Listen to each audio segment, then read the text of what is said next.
nosotros es un verdadero placer darles la bienvenida en esta hermosa mañana a esta sala Carlos Piantini del Teatro Nacional, donde disfrutaremos de una conferencia magistral titulada Cuarta Revolución Industrial, claves de la formación profesional en la era digital. Por supuesto, en nombre de Infotep, gracias a todos por haber aceptado nuestra invitación. Y por supuesto a nuestros amigos de la prensa que tienen que dar repercusión a este tipo de eventos tan importantes para nuestro país. Bueno, señores, la verdad es que en el día de hoy vamos a disfrutar de mucho conocimiento, de novedades. Vamos a escuchar temas quizás para los cuales nosotros diríamos nuestro país todavía no ha dado los pasos suficientes, pero si no empezamos a hablar de estos temas, si no empezamos a formarnos en ellos, a insistir en su importancia, entonces estaremos mucho más a la saga del resto del mundo. Por eso yo me siento feliz de formar parte de este tipo de iniciativas, siempre apoyando esta gestión del Infotep que tanto bien está haciendo a nuestra juventud. A continuación, precisamente, vamos a escuchar las palabras del director del Infotep, un buen amigo, querido amigo, a quien todos respetamos muchísimo, y así podemos dar formal apertura a esta actividad. Llamamos al señor Rafael Ovalles.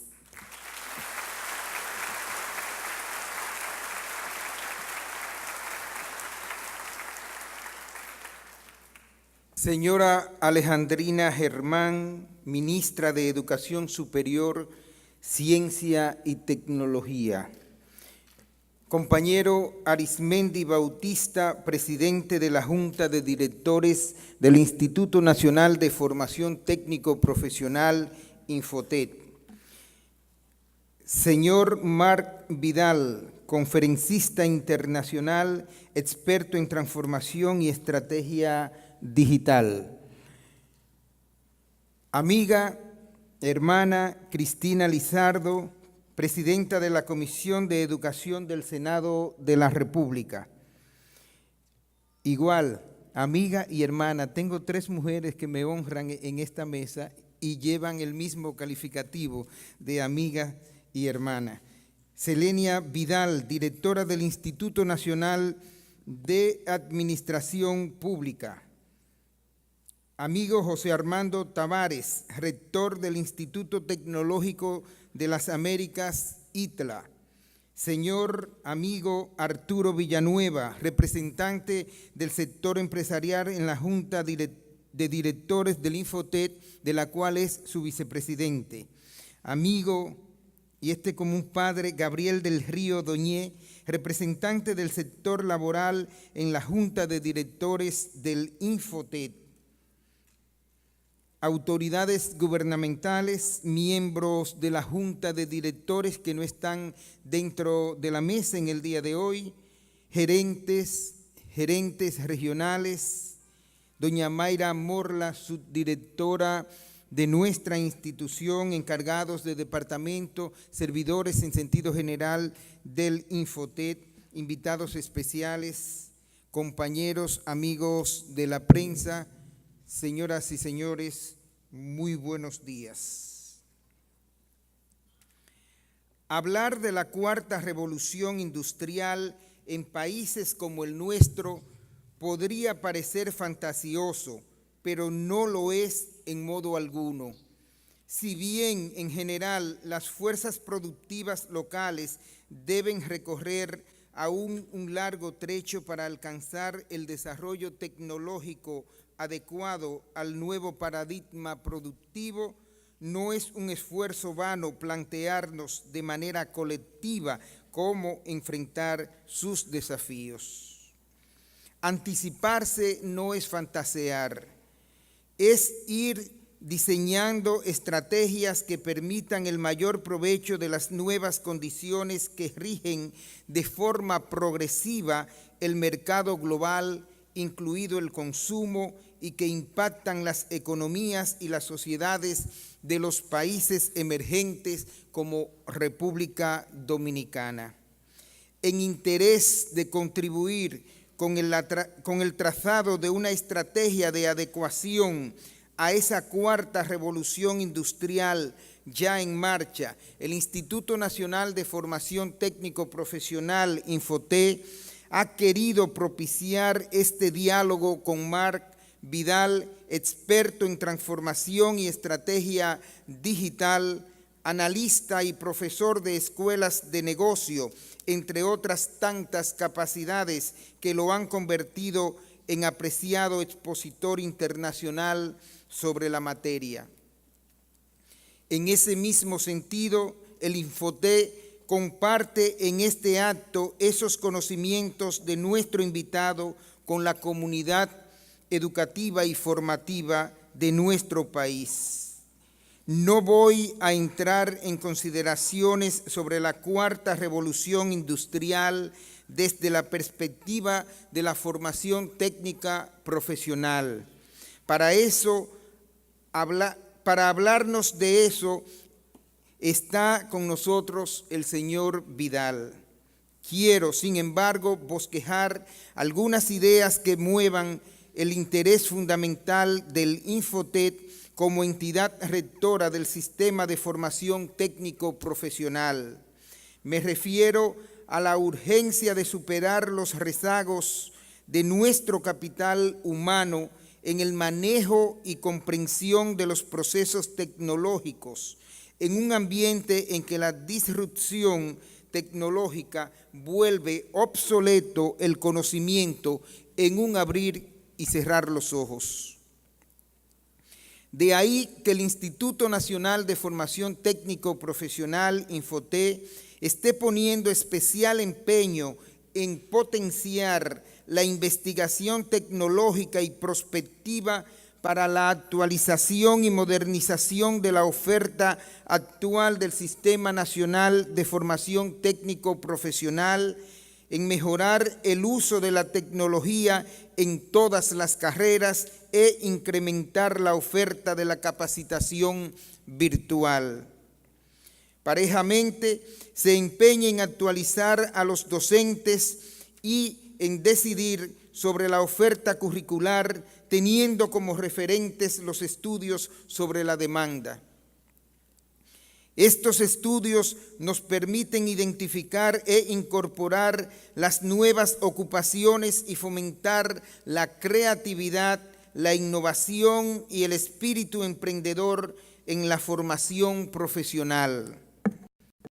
Son muchos los riesgos implícitos en no hacer lo adecuado y oportuno en este ámbito.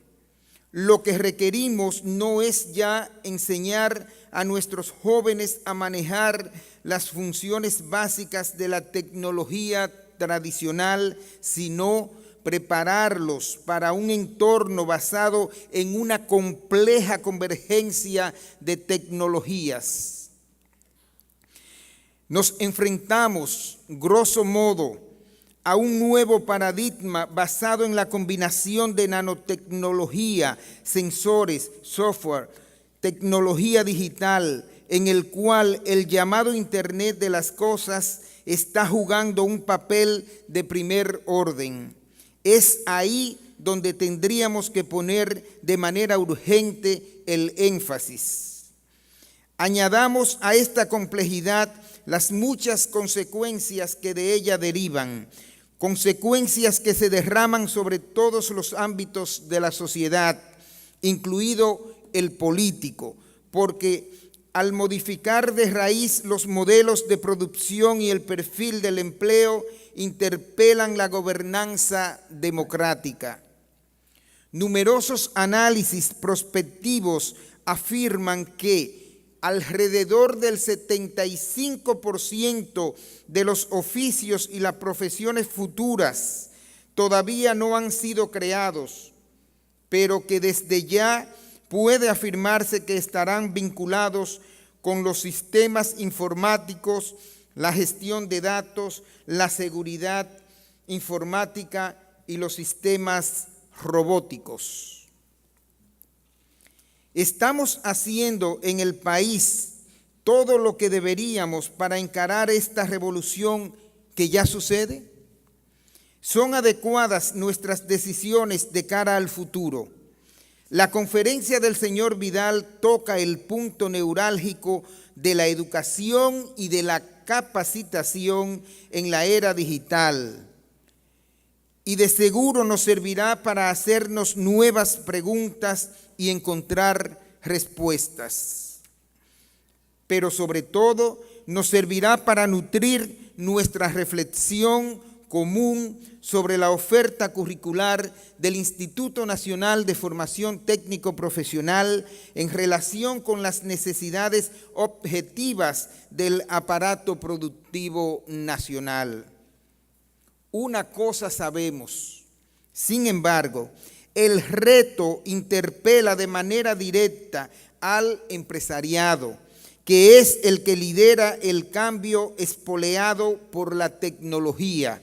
Para decirlo con palabras de Elías Amor Bravo, quien es el presidente de la Asociación Española para el Fomento de las Políticas Activas de Empleo y las Cualificaciones, cito: para las empresas, la estrategia más importante es experimentar más y mejor con la gente, a la vez que se invierte en ella. Unas pruebas en las que será necesario apostar por la recualificación masiva de trabajadores y la aportación de conocimientos empresariales a todos los niveles, porque las nuevas tecnologías van a disolver los límites de las organizaciones, haciéndolas más permeables y más flexibles. El Instituto Nacional de Formación Técnico Profesional, Infotet, está comprometido con acompañar al empresariado en este proceso y con propiciar todos los espacios que sean necesarios para que la reflexión y las decisiones sobre la formación del capital humano rindan frutos tangibles. Como primer paso en este camino, anunciamos que el Instituto Nacional de Formación Técnico Profesional, Infotet, auspiciará cada año la visita de una persona experta en un tema que será decidido de común acuerdo con el sector empresarial para asegurar la satisfacción de necesidades concretas. Estamos convencidos de que juntos el Instituto Nacional de Formación Técnico Profesional y el empresariado, así como el sector laboral, lograremos caminar con éxito por el retador camino de formar nuestro capital humano para que construya futuro. Muchas gracias y feliz día para cada uno de ustedes. Nos alegra mucho ver que una de las tres patas, aunque yo estoy segura que las tres están trabajando ya en pos de este cambio, buscando adaptarnos a la nueva era, la cuarta revolución industrial. Y precisamente ese es el tema de nuestra charla, es bueno repetirlo, claves de la formación profesional en la era digital. Para muchos de nosotros es algo absoluta y totalmente extraño. No crecimos en esta era, ni siquiera, bueno, estamos viendo ya las generaciones que por primera vez han nacido, que son nativos digitales, y vemos cómo nos llevan mucho de ventaja. Así es que todos tenemos que ponernos en esta misma onda para poder trabajar juntos. Nosotros hemos invitado al señor Marc Vidal. Ya el señor Rafael Ovalles esbozó algo de su trayectoria, pero yo quisiera ampliarla un poco más. Él es experto internacional en transformación y estrategia digital. Esta conferencia, como decía mi querido amigo Valles, tiene el interés de reflexionar sobre el papel de la formación y la responsabilidad de los formadores para afrontar un entorno laboral técnico robótico mayormente automatizado. Si prestamos mucha atención, que yo sé que lo vamos a hacer, porque la verdad es fascinante el tema, vamos a entender el cómo y el por qué nos movemos hacia un mundo digitalizado que nos lleva a repensar el modelo tradicional de la formación y la educación. Ya los nativos digitales, generación Z, los mismos millennials, no caben en el concepto original, concepto anterior, que todavía prevalece en muchos países del mundo, de la educación y la formación. Ya les queda pequeño, ya quieren más. El señor Marc Vidal es un prestigioso consultor en transformación y estrategia digital, analista en nueva economía, profesor en escuelas de negocio. Su vocación profesional lo ha llevado a ayudar empresas e instituciones a realizar los cambios tecnológicos que demandan los desafíos del mundo actual. Lidera su propia consultora de transformación digital e industria 4.0 y es advisor en el D-Lab del Mobile World Capital para la identificación de proyectos que den respuesta a los retos de la sociedad digital. Fue uno de los analistas que predijo la crisis económica antes de que sucediera.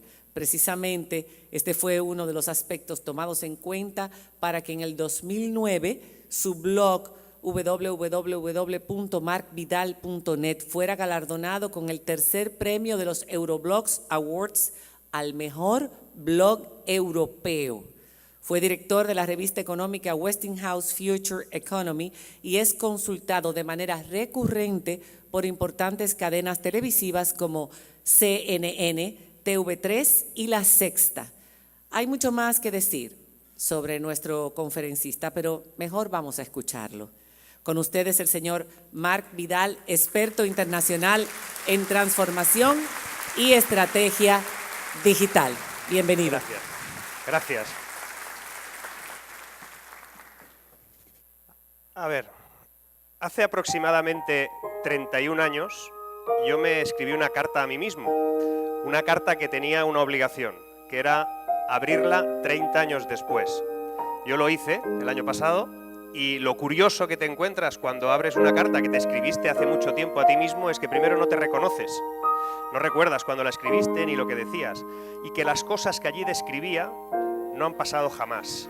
Y que las cosas que han sucedido no pude imaginarlas.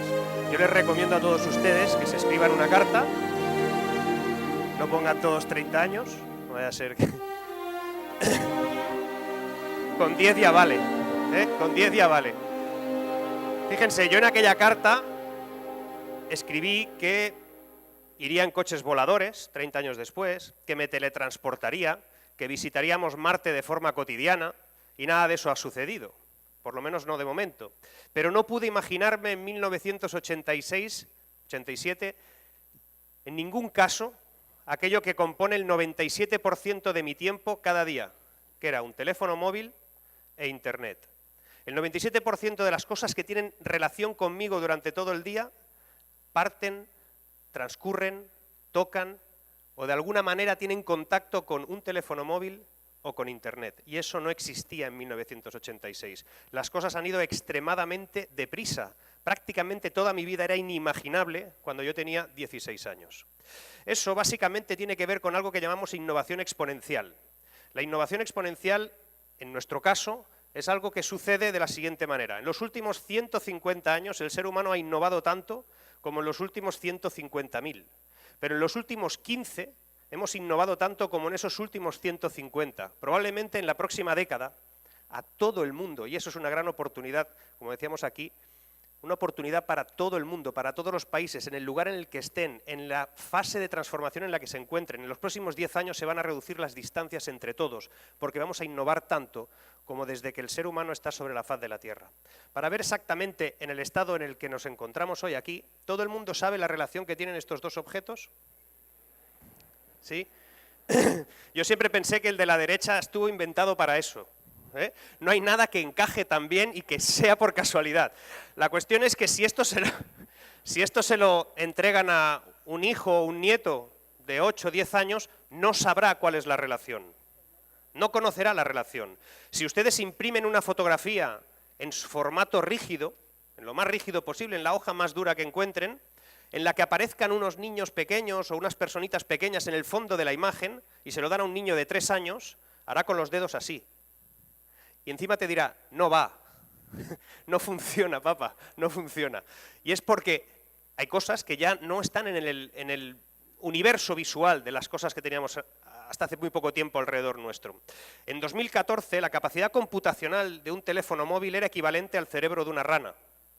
Si la velocidad de innovación es la que hasta ahora está sucediendo, que se cataloga por algo llamado la ley de Moore, es decir, cada 18 meses multiplicamos por 2 o incluso exponencialmente por sí misma la capacidad computacional de un chip y además reducimos el tamaño a la mitad, a esa velocidad en 2025 tendremos que un cerebro humano, la capacidad computacional de un cerebro humano, que son 10.000 trillones de ciclos por segundo, lo tendremos en el bolsillo de nuestro pantalón o chaqueta. A esa velocidad, en 2027 tendremos 2 cerebros humanos. En 2029, 4 cerebros humanos. 2031, 16 cerebros humanos. 2033, 34 estaremos con 256 cerebros humanos en el bolsillo de nuestros pantalones. Y eso, así, a primera vista, asusta. Asusta porque normalmente el ser humano, cuando la tecnología la ve inabarcable, le da miedo. Y es normal.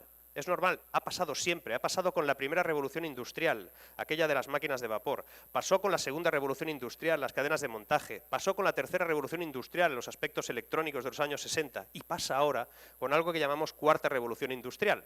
Lo curioso es que esta cuarta revolución industrial está yendo mucho más deprisa y con muchos más factores que se entrecruzan entre ellos. La nuestra es la digital, es la cognitiva, es la de la inteligencia artificial, es la del Big Data, es todo eso, la automatización. Pero fíjense, igual que en la primera revolución industrial, cuando entraba una máquina de vapor en una fábrica textil, por ejemplo en Londres, a finales del 18, esa primera revolución industrial, esa máquina de vapor expulsaba de 400 personas que había trabajando en aquella fábrica a 397.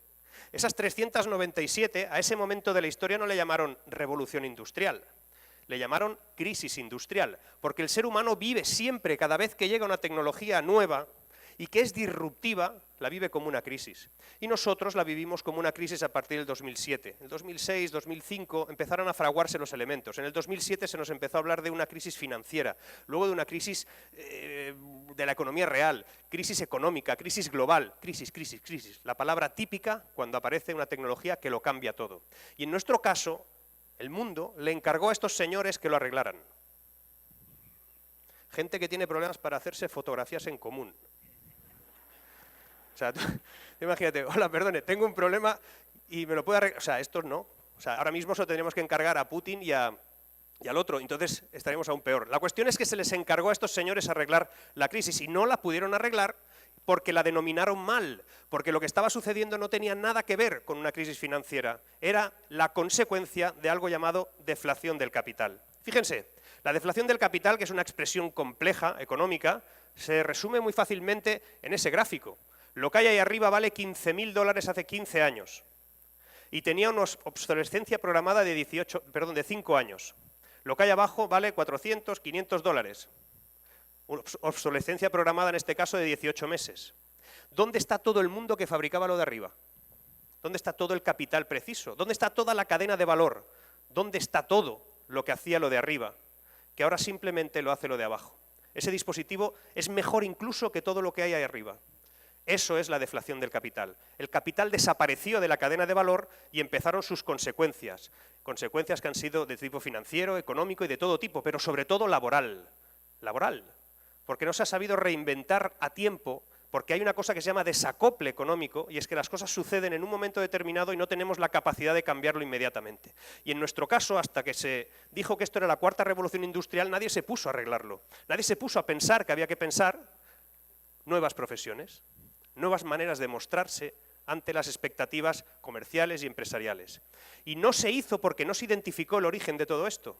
El origen de este cambio histórico que estamos viviendo, esta gran oportunidad que estamos viviendo, se llama Internet. Y normalmente cuando hablamos de Internet cometemos un gravísimo error. Creemos que hay solo un Internet, que siempre ha habido una Internet. Solo ha habido un espacio digital en el que todo ha pasado. Y eso no ha sido así. De Internet han habido muchos y habrá muchos. En teoría, si identificamos cuál es el que ahora nos ocupa, y ahora verán cuántos hay, encontraremos la clave para ser competitivos, para encontrar exactamente cuáles son los recursos profesionales que nos hacen falta. Todo empezó, básicamente, con una Internet técnica.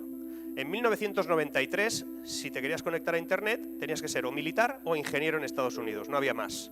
En ese primer Internet todo era muy básico, era una conexión punto a punto y que tenía un protocolo y una infraestructura muy básica. Se tardó bastante tiempo en crear una Internet empresarial, lo que hemos llamado la Internet distribuida. A partir de ese momento es cuando, 98, 99, y se consolida en el 2001, que por ahí es cuando aparece y nace de alguna manera Google y algunas de las empresas que fueron marcando ese inicio de la Internet distribuida. En ese punto exacto, Internet empezó a ser empresarial. Si no estabas en Internet no existías, la tecnología y el protocolo eran completamente distintos. Pero no se acabó ahí. A partir del 2000, aproximadamente 6, 7, nace una tecnología llamada Ajax. La tecnología Ajax permitía que lo que veíamos en nuestra pantalla del ordenador sucedía en un servidor remoto, en un lugar distinto. A partir de ese momento pudimos empezar a conectarnos a algo que llamamos redes sociales, porque hasta ese día era imposible que en nuestro ordenador estuviese todos los perfiles de Facebook.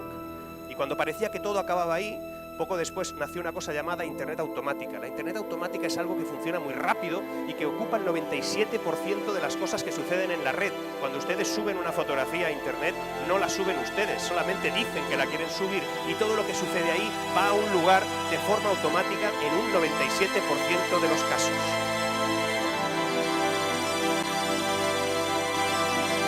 Y cuando parecía que todo se acababa ahí, nació otra cosa llamada la Internet de las cosas. Un nuevo protocolo, una nueva fórmula de hablar, una nueva manera de comunicarse los objetos. Los objetos tienen su propio lenguaje y se comunican entre ellos y generan muchísimos datos.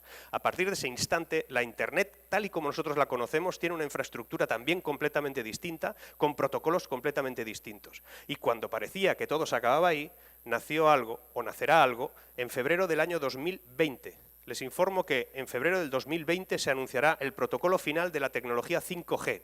En Barcelona será durante el Mobile World Congress. Esa tecnología permitirá que tengamos una cosa llamada Internet del todo. Y a partir de ahí tendremos que entender qué significa eso de no estar nunca desconectado y la generación masiva de datos.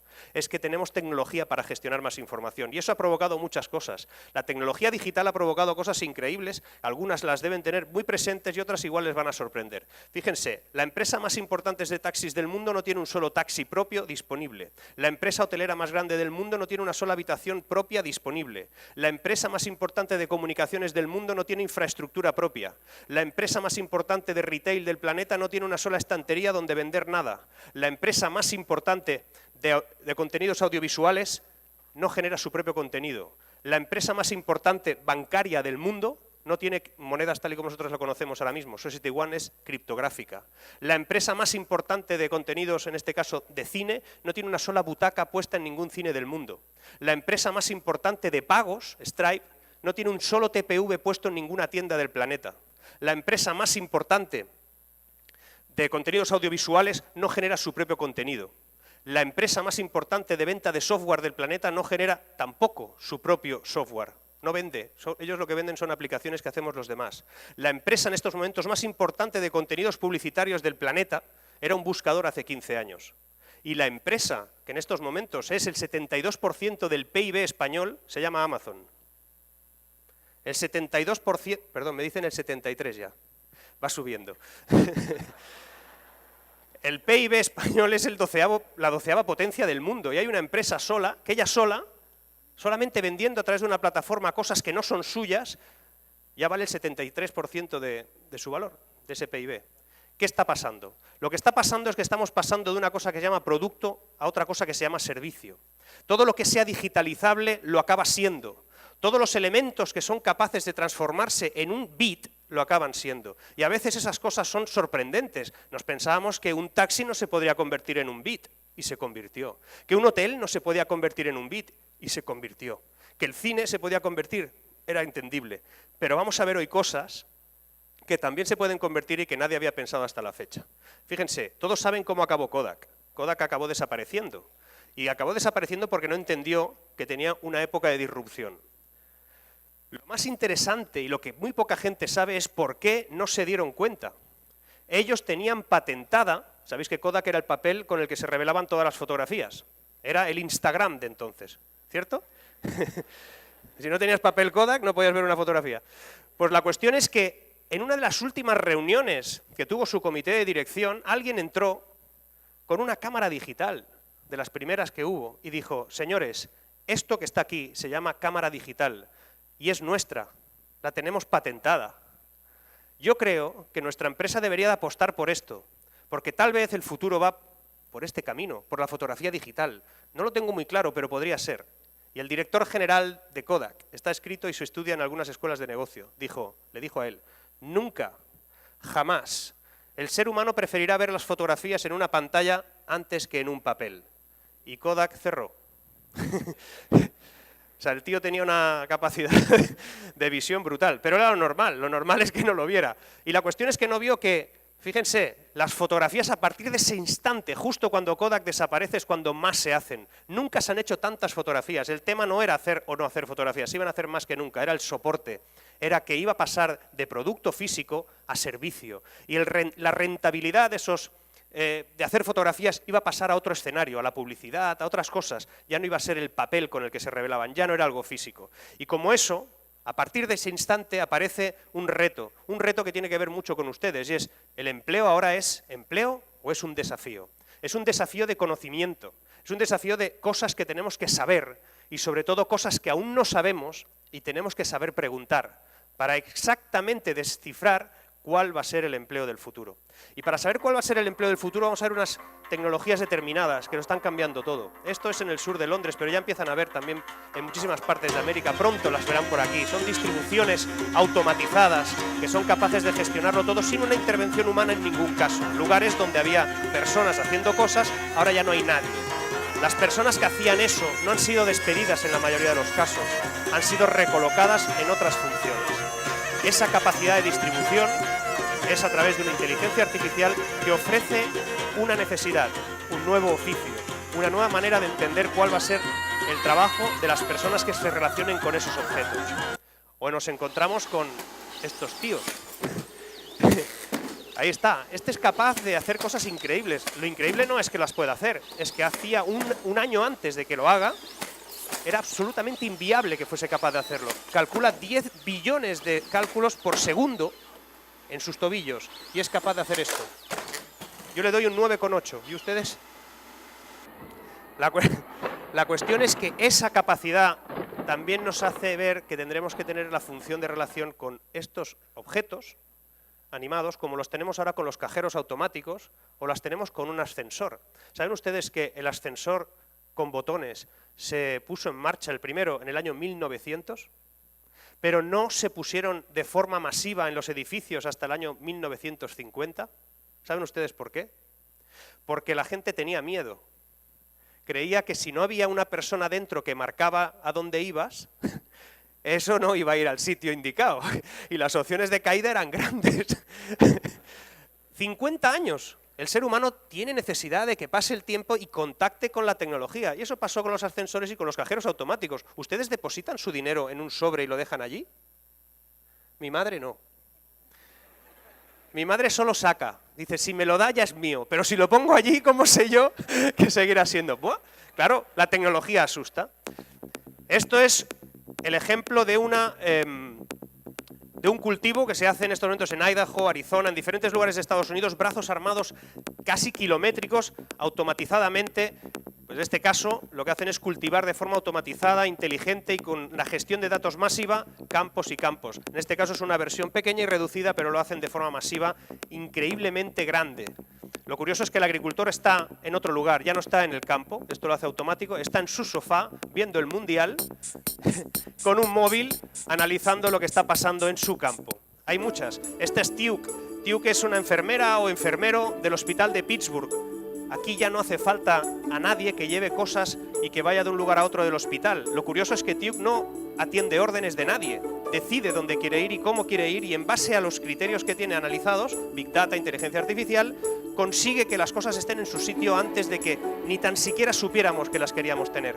Ha aumentado un 75% la efectividad, en este caso de ese hospital, en la planta 1 y un 35% en la planta 2. Supongo que es algo que tiene que ver con el cambio de espacio. Lo curioso es que los enfermeros y enfermeras que antes tenían que hacer eso y además tratar a los pacientes, ahora tratan solo a los pacientes. Se están mucho más tiempo con ellos y los pacientes están mucho más contentos. No solo es la relación con la tecnología desde el punto de vista de la agresión, sino también una ventaja notable para los seres humanos. Y esta es la imagen de la primera operación realizada a un ser humano sin intervención de ningún ser humano. Brazos armados independientes. Yo he preguntado quién es este tipo. ¿Quién es? Porque este hombre, que es un caballero, se merece un monumento o que lo encierren directamente en algún manicomio porque hay que ser valiente. La cuestión es que funcionó perfectamente, era una apendicitis, era una operación sencilla, pero fue la primera y funcionó de forma correcta. Les presento al futuro de la arquitectura técnica. Esto es un aparejador en California totalmente legal. Este objeto sube y baja escaleras, entra en un territorio desconocido que es una obra, la analiza con todo tipo de sensores, establece exactamente el estado de la obra y finalmente envía a su destino, es decir, al ayuntamiento y al colegio de arquitectos, su informe y es consultivo, no precisa de intervención humana. ¿Algún arquitecto en la sala? Y esto, imagínenselo por las calles de Santo Domingo. Esto es Stanford, es una universidad americana. Bueno, son inviolables. Ya se ha intentado robar, se han intentado abrir y no hay manera. Te traen medicinas, te traen cualquier cosa. Es decir, esta es la relación con la última milla de entrega que parecía que era imposible que la tuviéramos en marcha. Empiezan a estar legalizados en muchísimos países del mundo y es cuestión de tiempo. Todo lo que parece lejano, hoy es cercano. Y esta es Ayako Yamashita, el primer caso certificado de curación de cáncer gracias a la inteligencia artificial. Watson Oncology de IBM es un software especializado de inteligencia artificial a tratar estos temas. Esta mujer se moría, tenía una leucemia hace 2 años y medio y se moría. No había manera que ningún tratamiento le hiciese efecto. El doctor, el oncólogo japonés, se puso en contacto con IBM y solicitó el uso, por primera vez, de Watson Oncology. Le dio servicio y en apenas 7 segundos diagnosticó exactamente lo que tenía, le recetó, en este caso, una quimioterapia específica, tremendamente complicada, muy difícil de hacer desde el punto de vista humano, y la curó. Hace 1 año y 8 meses esta mujer se certificó su curación y está perfecta. Ya hay 3 casos más en estos momentos de curación, y a la pregunta que le hicieron al doctor, ¿teme usted por su trabajo? ¿No? Él contestó, pues la verdad no. Y dice, hombre, ¿cómo que no? Si hay un software que es capaz de hacer su trabajo mejor que usted. Dice, no, mi trabajo no. Es mejor diseñando un tratamiento. Haciendo de doctor, no. Porque yo soy doctor.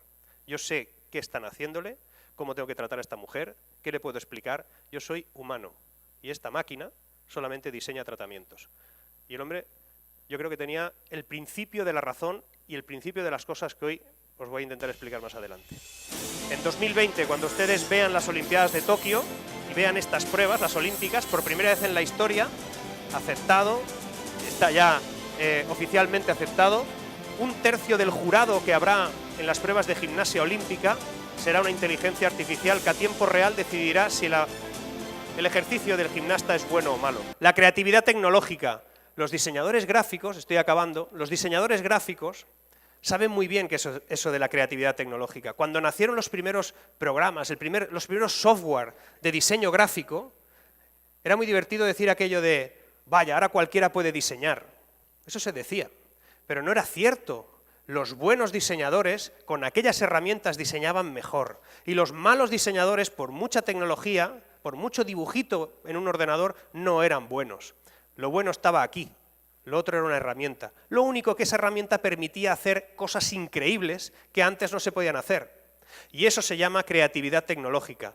Hace un tiempo pasó esto.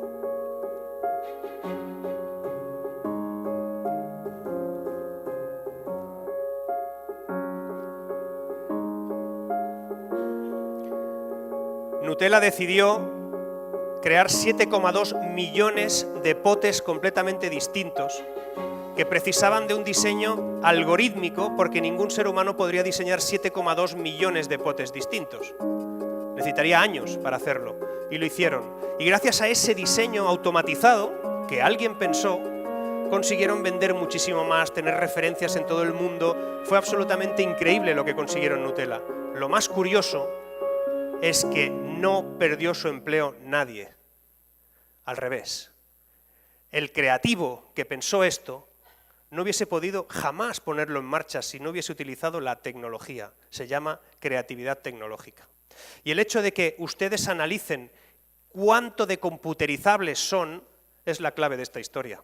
La tecnología nos abraza, nos hace capaces de hacer cosas mejores, pero tenemos que ser capaces nosotros de saber hasta dónde estamos dispuestos a aceptar esa tecnología. Afróntenla. La tecnología no va a quitar el empleo a nadie. Cuando alguien les diga que un robot les va a quitar el empleo, digan que no, quien me va a quitar el empleo va a ser alguien que se lleve mejor que yo con un robot. Porque va de eso, de llevarse bien con la tecnología. Tienen que intentar que todos sus programas de formación profesional vinculados a lo que ustedes diseñan, hacen o ejecutan, sean capaces de transmitir esa idea. No te va a quitar el empleo ningún robot, pero no sé aún cuál va a ser el empleo del futuro exacto. Solo sé que un robot va a precisar de una persona que se lleve bien con ella. Porque esa capacidad de gestionar bien la información, de ser capaces de gestionar bien la tecnología, nos lleva a la máxima de toda la mañana. La tecnología no ha llegado aquí más que para ser el cómo.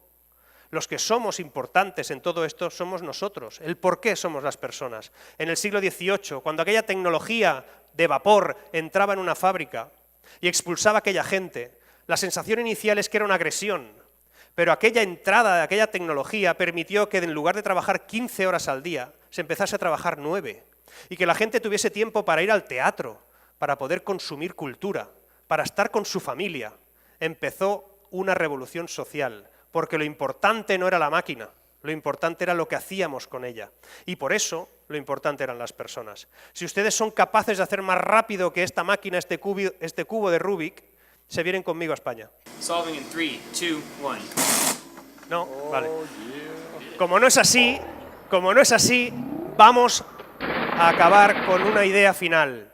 Hace aproximadamente 2 años yo estuve en Davos, en el encuentro del Foro Internacional Económico. Allí una de las personas que más saben de robots del mundo me dijo que había una cosa que los robots jamás podrían hacer, que jamás podrían hacer como hacen los humanos y que no lo lograrían. Y era esto, surfear. Él me dijo que los robots jamás podrían surfear porque a pesar de poder mantener el equilibrio, hay elementos que no pueden regular y que son emocionales y que tienen que ver con el viento y con el agua y con las sensaciones que vive, y que por eso los robots nunca podrán sustituir a las personas en algunas cosas, como por ejemplo la creatividad. Un robot jamás tendrá creatividad para decidir por dónde pasar o cómo hacerlo. Los robots jamás tendrán imaginación, no podrán imaginar, como mucho podrán deducir. Los robots no podrán nunca ser capaces de intuir por dónde se tiene que ir y por dónde no. Eso es una cualidad humana.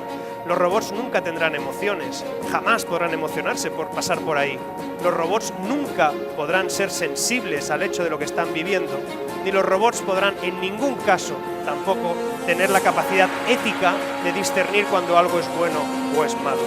Los robots nunca tendrán placer, no podrán saber qué se siente realmente cuando estás yendo a tu empleo y estás haciendo las cosas bien. Y los robots nunca sentirán el deseo de mejorar, porque no saben qué es mejorar, solo saben lo que es acumular datos. Esos elementos nos llevan a un lugar determinado que tienen ustedes que ser capaces de definir mejor que nadie, porque se dedican a eso. Primero, saber cómo ser esa demanda. ¿Quiénes van a ser esa demanda? Y sobre todo, ¿qué empresas y quiénes van a ser o cómo van a ser los que tengan que demandarlo? Esto es un reto absolutamente inédito, único. Jamás el ser humano, jamás la vida ha estado en esa encrucijada en la que todo el mundo tiene que absolutamente analizarse, resituarse, rediseñar las estrategias y juntarlas en un mismo espacio. Cuando eso pase, en todo caso, hay 2 maneras de afrontarlo. Hay una manera de afrontarlo que tiene que ver con dejarlo pasar, con observarlo de lejos, con ver cómo sucede, y otra, ser protagonista de los cambios, ser parte fundamental de cada uno de los elementos que suceden como les pasa ahí. Una se lo mira de lejos y otros son los vehículos que pretenden protagonizarlo todo. En todo caso, siempre, cualquier cosa que es un reto inédito, como es este caso, y es complicado, suele ser difícil. Y es difícil y es cuando salen las mejores cosas. De hecho, al igual que le pasa a las cometas, cuanto más difícil sea, cuanto más fuerte sea el viento que sopla en contra y más alto vuelan, cuanto más difícil sea todo esto, van ustedes a sacar lo mejor que tienen dentro. Muchísimas gracias, vuelen.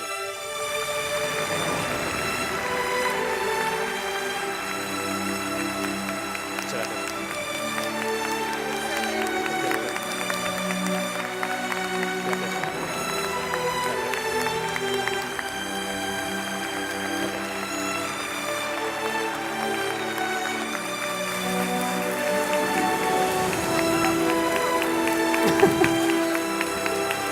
Impresionante. Gracias. Impresionante. Bueno, Marc Vidal, muchísimas gracias. Nos has dejado a todos sumamente impresionados. Yo creo que mucha gente en este momento no va a hablar mucho, sino pensar mucho y por muchas horas sobre todo lo que ha escuchado y visto en el día de hoy. Yo estaba muy preocupada en un principio, sumamente preocupada a medida que avanzaba la charla, angustiada ya en la 3/4 parte de la charla, hasta que al final, por fin, esa última parte nos devolvió la tranquilidad. El ser humano seguirá siendo siempre superior a la inteligencia artificial. Menos mal. Menos mal. El señor Rafael Ovalle quiere decir algo sobre todo lo que Marc en el día de hoy nos ha enseñado. Yo debo primero pedir excusa por romper el protocolo, pero no puedo dejar pasar por alto algunas cosas importantísimas que tuvimos la oportunidad de disfrutar y de ver en el día de hoy. Empezando por nuestro experto Marc Vidal. Gracias por darnos tantas informaciones, por ponernos a reflexionar, por ponernos a pensar y por dejarnos en nuestra cartera que tenemos que conjugar el verbo optimizar.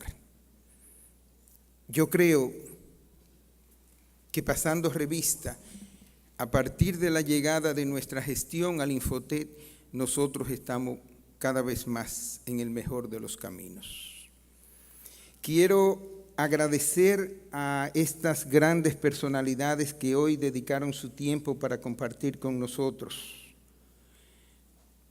y a ustedes de manera muy especial. Muchísimas gracias y que tengan un feliz día y que lo que tienen que regresar pues lo hagan con mucha prudencia para que puedan contarle a lo suyo este momento que han vivido en el día de hoy. Gracias. Muchísimas gracias a todos. Podemos completar diciendo que el equipo de Infotep es un conjunto de secuoyas. Trabajan juntos y la verdad es que están creciendo y nos están demostrando que las cosas se pueden hacer bien. Muchísimas gracias y feliz resto de día.